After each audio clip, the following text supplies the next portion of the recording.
Hello students, my name is Vish Sharma, your business teacher. Today's topic from class 11, chapter 2.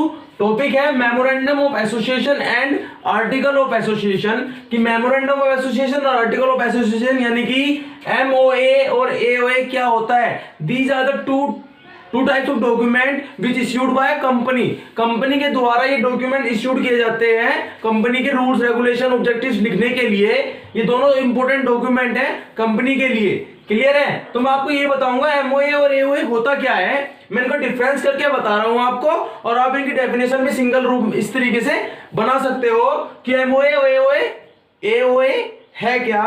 तो MOA और AOA में मैंने difference बनाया है और 7 पॉइंट्स लिए हैं जिनके बेस पर मैं इन दोनों में डिफरेंस करूंगा. सबसे पहला पॉइंट है नेचर. एमओए एओए होता क्या है. एमओए जो मेमोरेंडम ऑफ एसोसिएशन डॉक्यूमेंट है वो कंपनी का कॉन्स्टिट्यूशन माना जाता है. कॉन्स्टिट्यूशन ऑफ द कंपनी जैसे हमारे इंडिया का कॉन्स्टिट्यूशन है.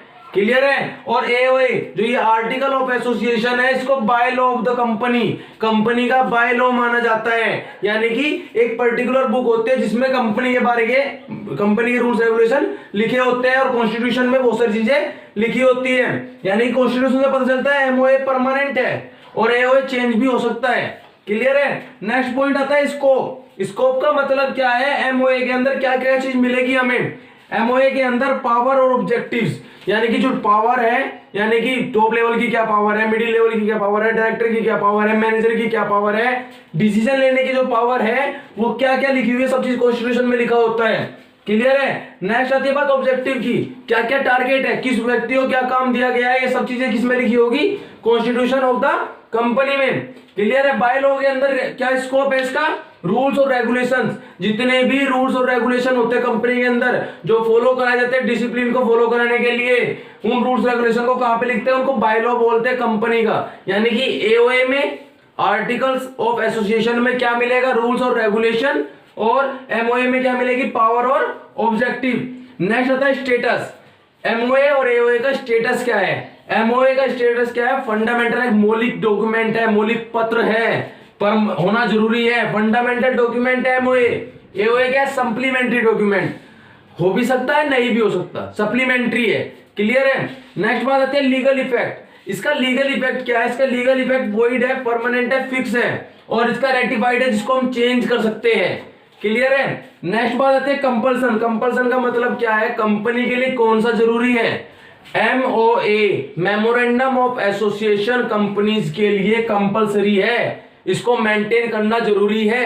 बट एओए हमारे सप्लीमेंट्री डॉक्यूमेंट है. मैंने आपको पहले बात बताई थी इसलिए नॉट कंपलसरी. कंपलसरी नहीं है जिसको हम बनाना जरूरी हो. क्लियर है. नेक्स्ट बात आती है रिलेशनशिप. एमओए से यानी कि मेमोरेंडम ऑफ एसोसिएशन से रिलेशनशिप क्या है कंपनी का. आउटसाइडर के साथ रिलेशन है, बाहर वालों के साथ रिलेशन है. यानी कि वो एमओए देखकर हमारा प्रोस्पेक्टस एमओए देखकर ही पता कर सकता है कंपनी का ऑब्जेक्टिव क्या है, क्या क्या पावर है, क्या क्या चीज इसके पास है. और एओए क्या है इंटरनल रिलेशनशिप. यानी कि दो तरह का रिलेशनशिप होता है कि मैं कंपनी का मालिक हूं, कंपनी के मालिक का रिलेशन आउटसाइडर के साथ कितना है वो एमओए दिखाता है. ठीक है ना. और एओए इंटरनल रिलेशनशिप दिखाता है मेरे स्टाफ के साथ मेरा कैसा रिलेशन है उसके बारे में सारी डिटेल कहां पे मिलेगी एओए में मिलेगी. नेक्स्ट आती है बात इलस्ट्रेशन. इलस्ट्रेशन का मतलब क्या होता है एमओए और एओए में यानी कि मेमोरेंडम में और आर्टिकल में क्या चेंजमेंट हो सकता है या नहीं हो सकता. इलस्ट्रेशन में बताते हैं चेंजमेंट इज डिफिकल्ट. यानी कि जैसे कि हमारा कॉन्स्टिट्यूशन है हम उसमें भी चेंजमेंट नहीं कर सकते. ऐसे ही एमओए में हमें चेंजमेंट करना वेरी डिफिकल्ट है और लेंथी बहुत लंबा प्रोसेस लगता है डिस्कस करने में. क्लियर है. आर्टिकल ऑफ एसोसिएशन के अंदर हम चेंजमेंट आसानी से कर सकते हैं और बहुत सिंपल होता है. क्लियर है. तो दिमाग में रखना है एमओए क्या है कॉन्स्टिट्यूशन है, एओए क्या है बायलॉ है जिसके अंदर रूल्स रेगुलेशन मिलते हैं और इसके अंदर पावर और ऑब्जेक्टिव. एमओए चेंज नहीं हो सकता, एओए चेंज भी हो सकता है. क्लियर है. थैंक्स.